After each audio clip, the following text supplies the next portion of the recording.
there is a big question, and it's stressing me out, of who could possibly defeat Donald Trump, Gavin Newsom, whoever the Republican nominee is for president in 2024 on the Democratic side. Who could run a good campaign, be popular, propose good things, and actually win against one of these very dangerous figures? And it's been bleak because, of course, Joe Biden, unpopular. Kamala Harris, unpopular.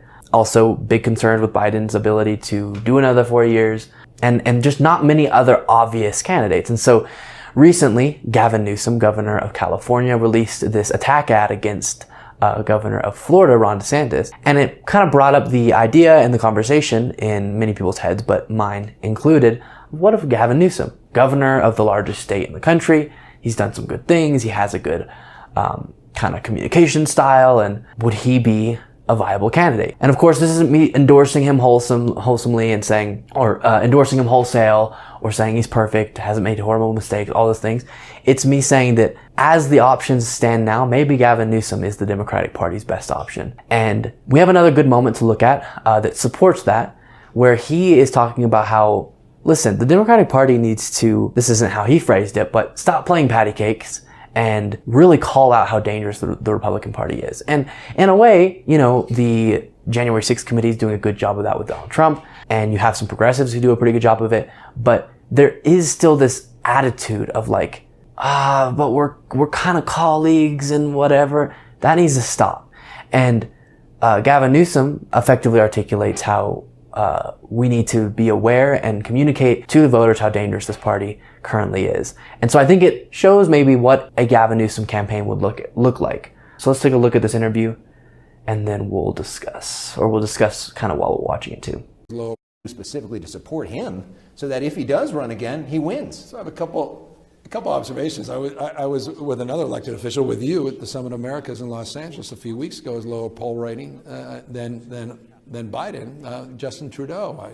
You look at Macron, right? I mean, leading stuff in this environment after 2 years of the coronavirus, supply chain issues, international inflation, not just unique to the United States of America. It's tough. It's a difficult time. People are angry, frustrated. So being in positions of power and influence, by definition, are challenging. And in some ways, you know, you're 40 or 50% approval. That's remarkable under the circumstances.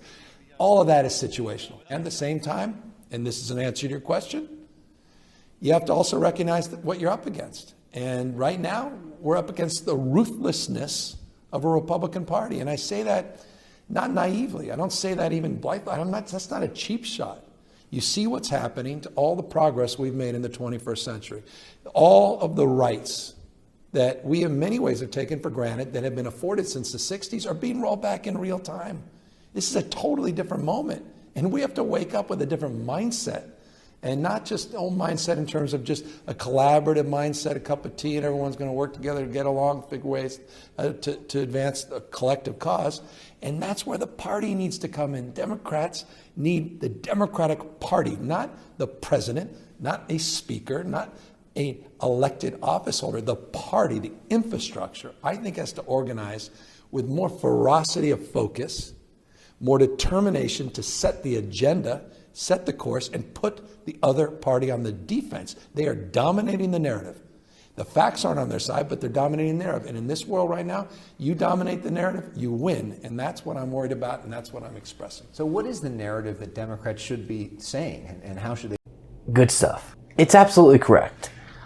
One of the things I think the Democratic Party does poorly is they assume that because in many situations they're not perfect, but on the more honest, factual side of a lot of these issues, that'll just be known, that voters will just be aware of that. And so we just have to sit here and say, look, we're better than them, vote for us. And that'll do the trick because it's the Republican Party, look how dishonest they are, it's so obvious. But it's not. Politics is all about the narrative. Politics is all about the framing, the branding.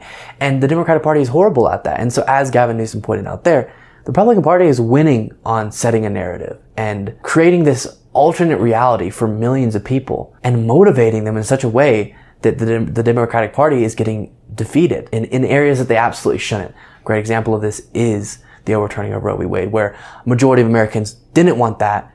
the Democratic Party had the majority of the Americans on their side on this issue, but weren't able to mobilize enough people to protect that right because of the narrative setting ability that the Republican Party has, and then their ability to mobilize their voters to act in ways that will benefit the party and the goals they've set out. And so I think watching that interview right there gives a good sense of how would Gavin Newsom look in a presidential race. And I know some people think like, oh, why are we talking so much about 2024? Like, let's think about all the things we have in this moment. But you can't engage with politics like that. If you're only thinking about right now, 2022, how do we worry about the issues that are right now, which we do have to worry about, we do have to fight on. But a lot of those issues, the conclusion of them is going to come with what happens in the next multiple years, in a decade.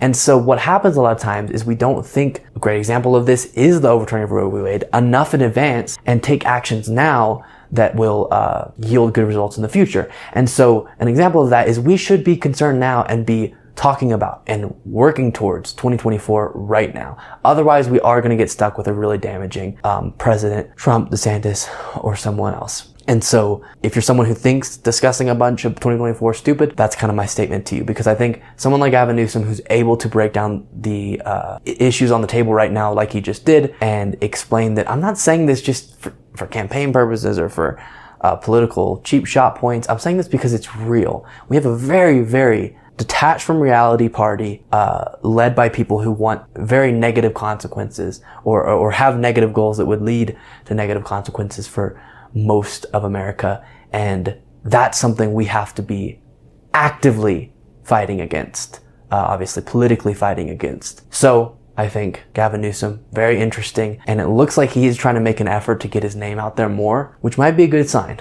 And we do need stronger Democrats. I'm not saying he's been perfect, but maybe he's trying to show that he has the strength to actually match the level of urgency that this moment calls for and the level of aggression that this moment calls for in combating the Republican Party.